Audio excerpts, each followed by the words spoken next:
Bonjour, j'espère que vous allez bien. Dans ce tutoriel, nous allons apprendre à comment changer les unités de cotation sur AutoCAD. Là, par exemple, nous avons un plan que nous allons faire rapidement juste pour les raisons des tutos. Donc, nous voulons changer les cotations qui sont actuellement en centimètres et les mettre en mètres. Donc, pour ce faire, vous venez dans Annotation, dans Annoter qui est là, Annoter, vous cliquez. Et là, vous avez les cotations. Donc là, par exemple, je viens ici et je clique par là au niveau du de la flèche qui est à côté. Là, actuellement, la cotation qui est active, c'est ISO 25. Donc là, par exemple, c'est qu'on va faire, on va le garder et on va créer un nouveau style de cotation. Donc je vais partir de ces styles. Donc je vais faire nouveau, copier ISO 1. Je vais mettre par exemple PA code en mètres. Commencer par ISO. Donc je vais continuer. OK. Et là maintenant je peux modifier. Maintenant pour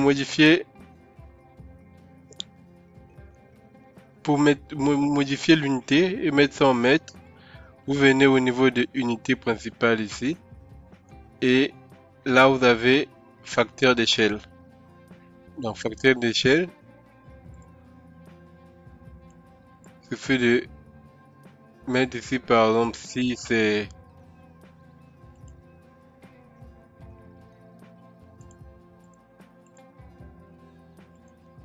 facteur d'échelle, je vais mettre ça par exemple 10.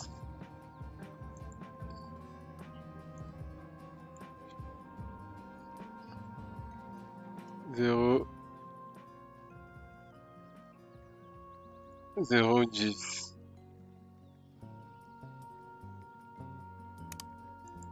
Valide.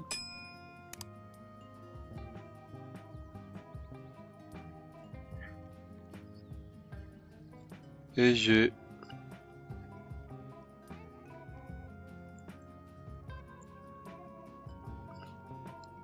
donc là par exemple si je prends juste cette cotation et je change, je mets ça par exemple sur PA code, là ça fait 30. Donc là ce n'est même pas en mètres, c'est plutôt en décimètres. Donc pour mettre ça en mètres, il faut faire 0,010 multiplier le facteur qui est là par 100. Donc on va revenir ici. C'est plutôt au niveau des cotations principales. Ici on va faire 0,010. Donc on va multiplier par 100 pour pouvoir avoir ça en mètres. Donc là maintenant c'est en mètres. Quand je valide, automatiquement ça me fait 3 mètres. Maintenant si je veux avoir les décimales par exemple après, donc là je peux toutefois maintenant modifier ma cotation et modifier les autres paramètres. Là par exemple ligne, vous pouvez modifier les paramètres si vous voulez. Test, vous pouvez augmenter la taille. On va venir ici, test, unité de cotation. Là par exemple décimale, précision, vous pouvez mettre 2, mettons la séparateur. Moi je préfère mettre la virgule au lieu de point. Donc je valide.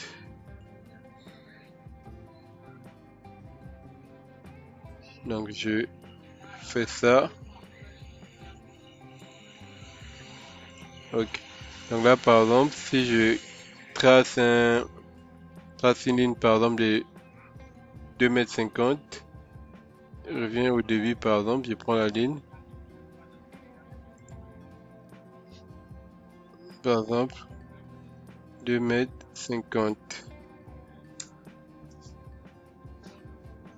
Voilà, 4,60 m par 4,60 m. Je travaille en centimètres, hein, donc je fais par exemple ça juste.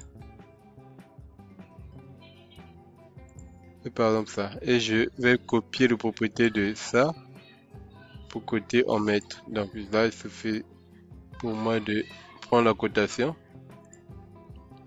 Donc quand il fait ça, automatiquement ça vient en mètres.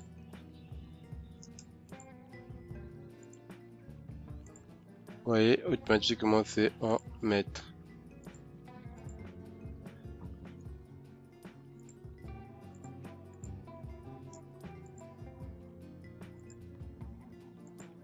Donc là vous avez les cotations en mètres, là vous avez les cotations en centimètres. Donc là si je cote encore ici, vous allez voir que ça sera des 60. Vous voyez. Donc j'espère que ce tuteur vous a permis de comprendre comment modifier l'unité de cotation. Donc si vous voulez en avoir en mètres ou en centimètres, il suffit de modifier le facteur d'échelle. Donc vous venez dans annoter, vous avez les cotations qui sont ici, vous modifiez ici, vous venez sur la flèche qui est là, et là vous avez les fichiers de cotation que vous avez. Donc ça c'est ce que nous venons de créer, PA code en mètres, donc nous avons mis ça en mètres. Là ISO, ça c'est en centimètres, le standard, c'est ça aussi, c'est ça le standard ici est en mètres aussi. Donc, vous pouvez créer autant de styles que vous voulez. Une fois que vous choisissez un style, vous pouvez toutefois modifier ici ou encore le définir comme courant. Quand vous définissez courant, ce qui va te dire que chaque fois que vous allez commencer à coder, en étant sur ces fichiers, bien sur ces dessins, c'est ce style de cotation qui sera utilisé de façon automatique.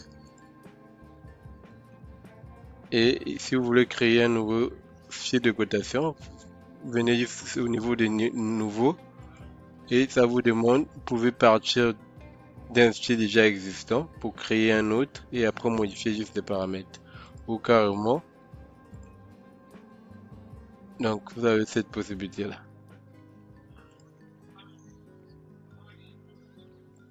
Et si vous avez les types de codes, vous pouvez utiliser un certain type de code, par exemple toutes les codes, ou bien juste les codes linéaires, ou encore les codes angulaires tout simplement, les codes des rayons, les codes des diamètres, les codes superposés ou lignes de repère et tolérance. Donc ça, mais le mieux c'est de les laisser sur toutes les codes. Comme ça va s'appliquer sur toutes ces codes.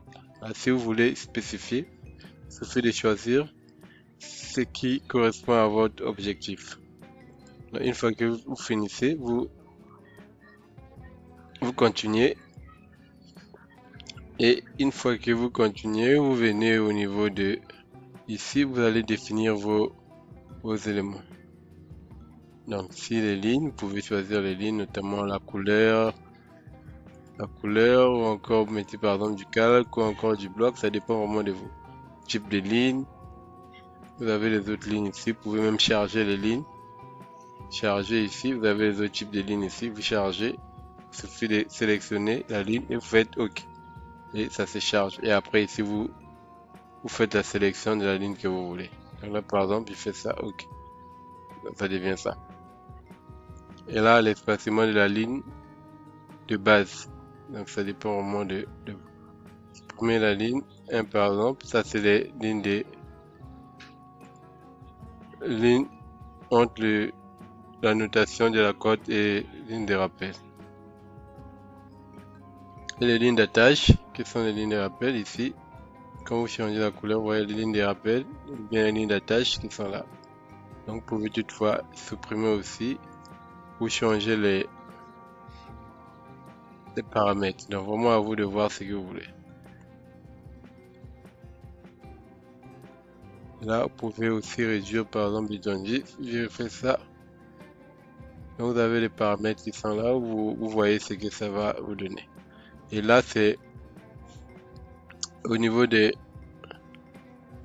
extrémités, vous avez les différents types de paramètres pour soit mettre par exemple les points, les flèches au niveau des nœuds des cotations. Donc, ça dépend vraiment de vous. Voilà, par exemple, je peux mettre par exemple un point. Mettre aussi un point. Ça dépend vraiment de vous, hein. Marquer au centre. Oui, dimension de la coupure.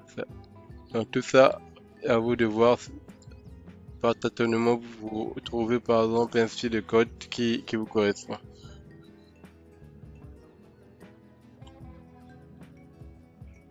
Donc là, vous avez par exemple ça. Si vous voulez encadrer par exemple vos cotations, vous pouvez aussi les faire ça. Et ici, vous avez le test. Si vous voulez changer le style de test, vous venez au niveau des standards ici. Vous cliquez ici sur les 3 points. Et là, vous avez les polices. Vous avez les différents types de polices. Vous pouvez toutefois changer de police ici. Et ici, les styles.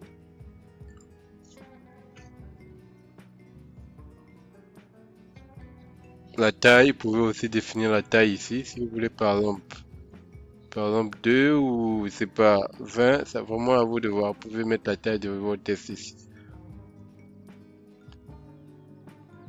Et quand vous appliquez,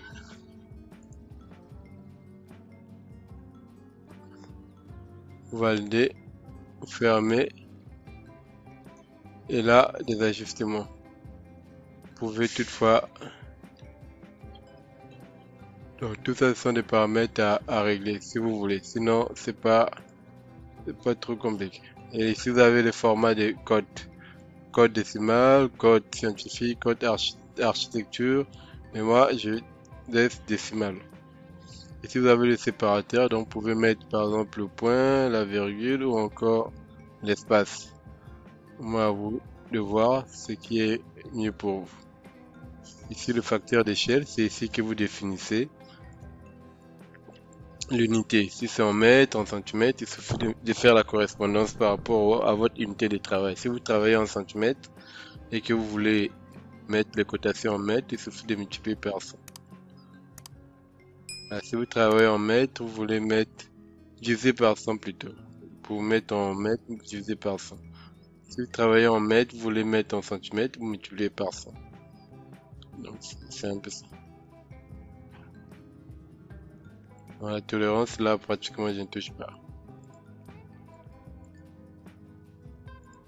Et une fois que vous finissez, vous validez. Et donc là, c'est comme nous venons de créer, c'est ça. Donc on va renommer. Et par exemple, PA mettre 02. Là, je peux supprimer ça. Et une fois que c'est bon, je ferme. Et là, si je sélectionne ça, je peux changer. C'est ça que nous venons de créer. Vous voyez, la ligne que nous venons de mettre, c'est ça. Donc vraiment à vous de voir ce que vous voulez. Merci, j'espère que ce tutoriel vous a permis de comprendre les unités de cotation sur AutoCAD. Si c'est le cas, n'hésitez pas de vous abonner à la chaîne, de partager, de commenter et surtout, dites-nous ce que vous en pensez. Merci et bien des choses à vous.